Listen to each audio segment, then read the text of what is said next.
Well, it was a hell of a weekend. Donald Trump posted on Truth Social that he's going to be arrested on Tuesday. Now, I think the Trump camp is walking that back.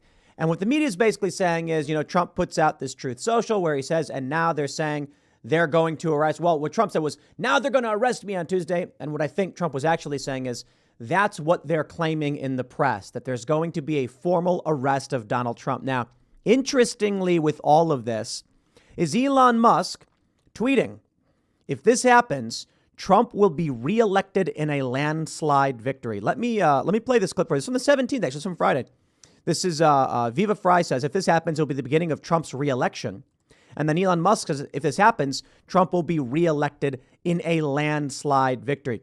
So I assume most of you have probably heard the news already, but there are developments. And because it's supposed to happen tomorrow, there's a lot of stuff we could be talking about.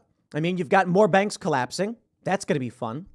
But following up on the context of the Trump arrest, as it will likely be the biggest story in the world tomorrow, I think matters. And then we'll follow up on the banking crisis collapse and all of that good apocalyptic stuff in the later segment. But here's what happened on this is actually the story started Friday. We have this report from Timcast.com. Former President Donald Trump has posted on Truth Social that he expects to be arrested on Tuesday and called for people to protest and take our nation back. The post received mixed feedback from commentators on the right, as many noted that he did not pardon the January 6 protesters before he left office. Isn't that interesting? In a post written in all capital letters, Trump, well, I'll just show you the post. He says, it's page 2. So actually, do they have the first one? This is the second post he actually made. He says, now illegal leaks from a corrupt and highly political Manhattan district attorney's office, which has allowed new records to be set in violent crime and whose leader is funded by George Soros, indicate that with no crime being able to be proven, and based on an old and fully debunked by numerous prosecutors, fairy tale, the far and away leading Republican candidate and former president of the United States of America will be arrested on Tuesday of next week, protest, and take our nation back. So here's the latest development as of this morning. Trump's potential arrest hangs over Capitol Hill. Now, I know this was a tough morning. I got to be honest, because I really didn't want to do a segment on a story from 3 days ago. But because it's a new week, some of you may have missed this, and it's the biggest conversation talking point. I wanted to go over where we're at so far. And I think I have a post. Here we go. I think I had a post from Dave Smith that I want to read. And then we'll talk about the hilarious context of the Trump arrest. Dave Smith tweeted, he's the comedian and potential libertarian presidential candidate. He says, in all my life, I have never seen a more blue-pilled take than people celebrating that a president isn't above the law because Trump's being charged. Yes, of all the crimes committed by presidents, bribing a porn star is clearly the worst, if that's even what happened. And then, of course, we have my response, which is not here. It's here. Obama killed a 16-year-old American citizen. The funny thing is, I got more retweets on my adding the context to Dave Smith's tweet than Dave Smith's tweet. Because, well, as much as I found Dave Smith's tweet to be the most important context of this attack on Donald Trump, showing how ridiculous it is, I had to add the context that Obama literally murdered a kid. I can hear, every time I bring this up, I can hear all the collective liberals and leftists being like, how dare you, he didn't do it, you're lying, you're far right. Abdul Rahman al-Awlaki, a 16-year-old American citizen who was dining at a civilian restaurant that was blown up in Yemen by the Obama administration under orders from Barack Obama. And we've never gotten a good sufficient reason as to why we were drone striking a civilian restaurant in a country we are not at war with. And why it happens to be that we killed the child of a jihadi, an American citizen as well, Anwar al-Awlaki. The argument for Anwar is that although he was an American citizen, he was a jihadi, so Obama blew him up. But Americans get a criminal trial and charges. They don't just get blown up.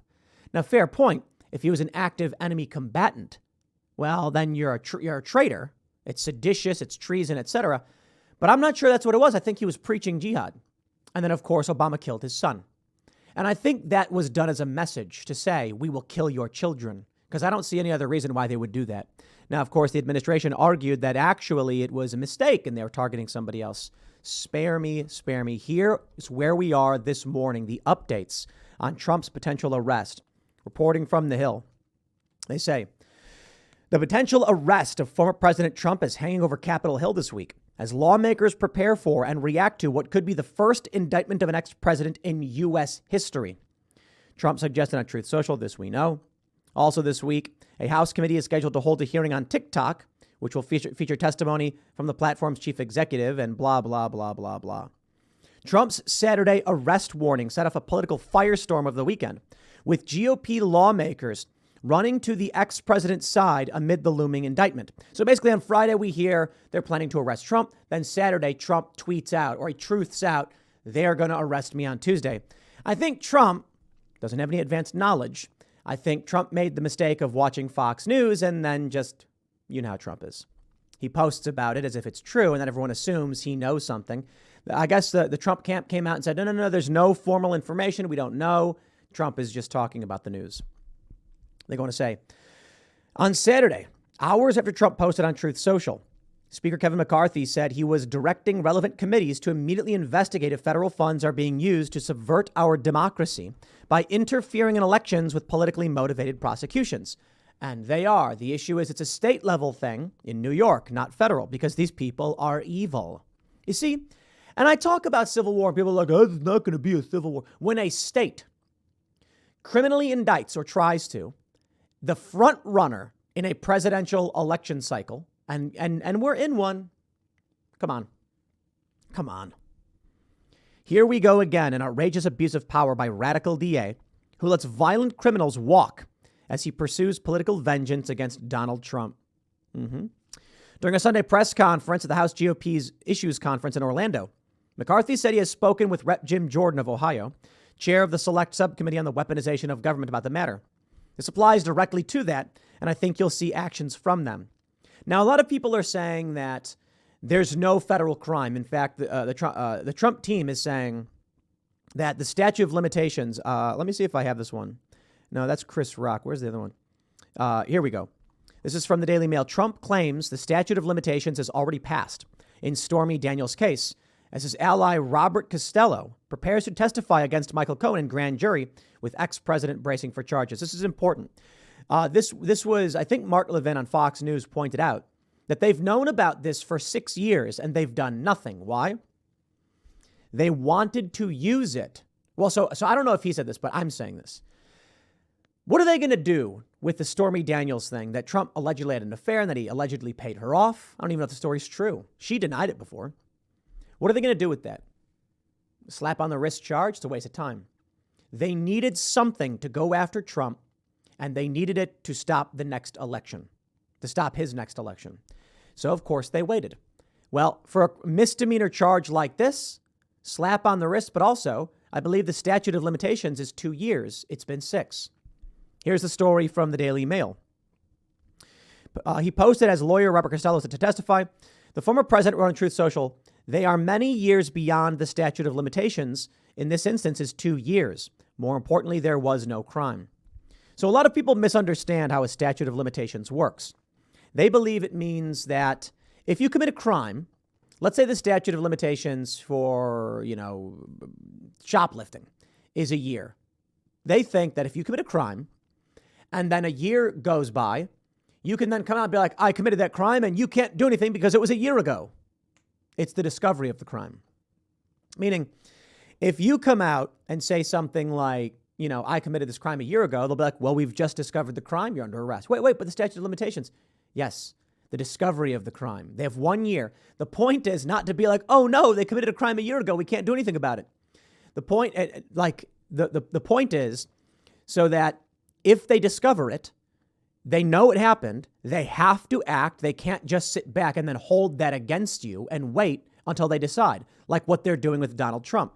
That's the issue. McCarthy on Sunday added that people should not protest in response to a potential Trump arrest, an apparent attempt to tame Trump's calls to his followers amid concerns over political violence.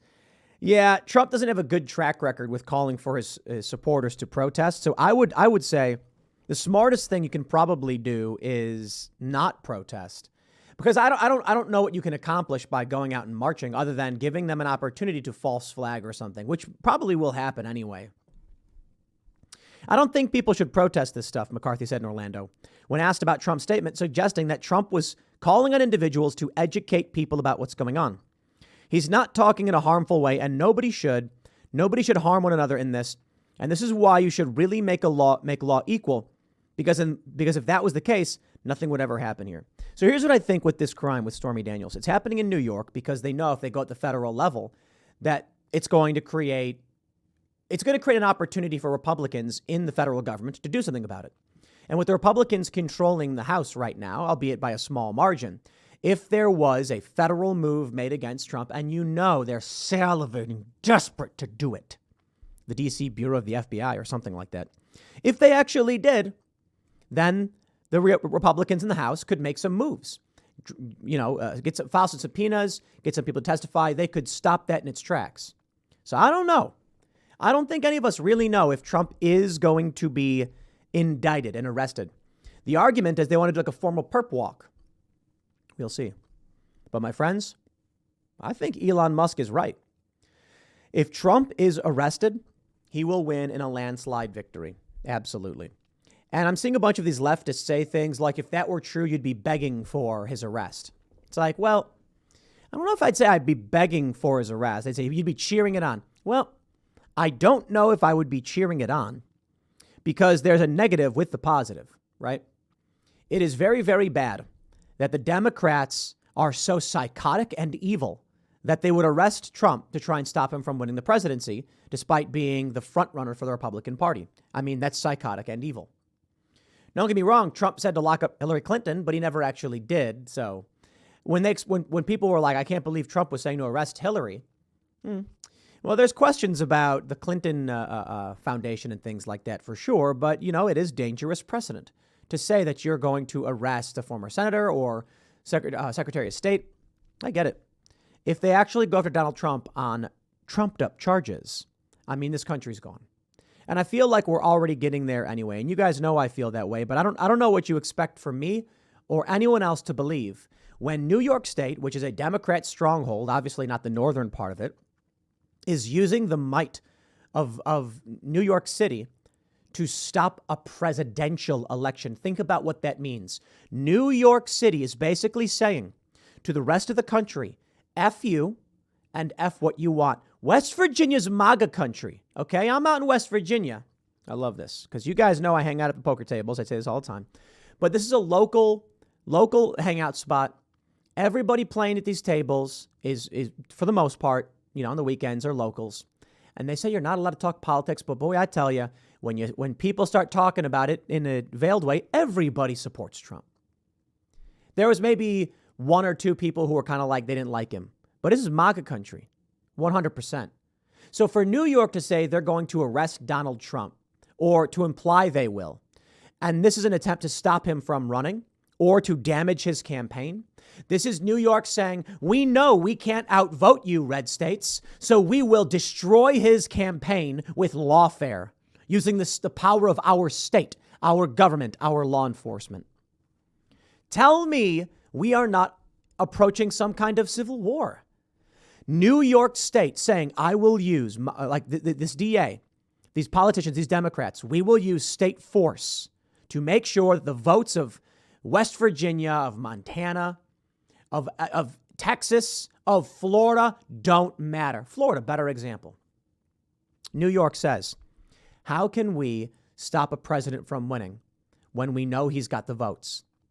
Doesn't Florida get a say? Doesn't Pennsylvania, swing state, Ohio? Don't these states get a say on if they want Donald Trump?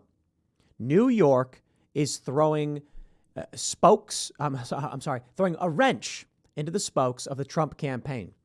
Now, a lot of people said, some smart people have stated the point of arresting Donald Trump is not to put him in jail.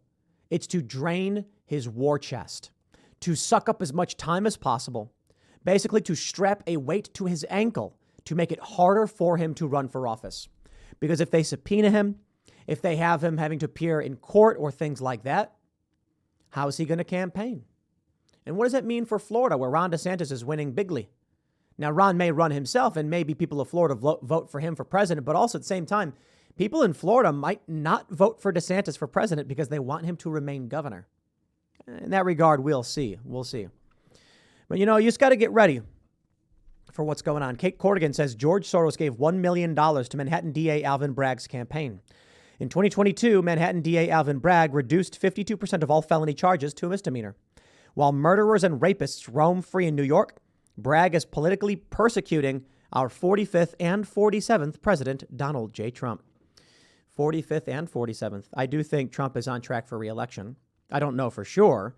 And I think it's just based on current economics with the banks collapsing and all that stuff. Of course, you can take today's context of a major bank collapse and Trump winning in the polls and me saying I think he'll win.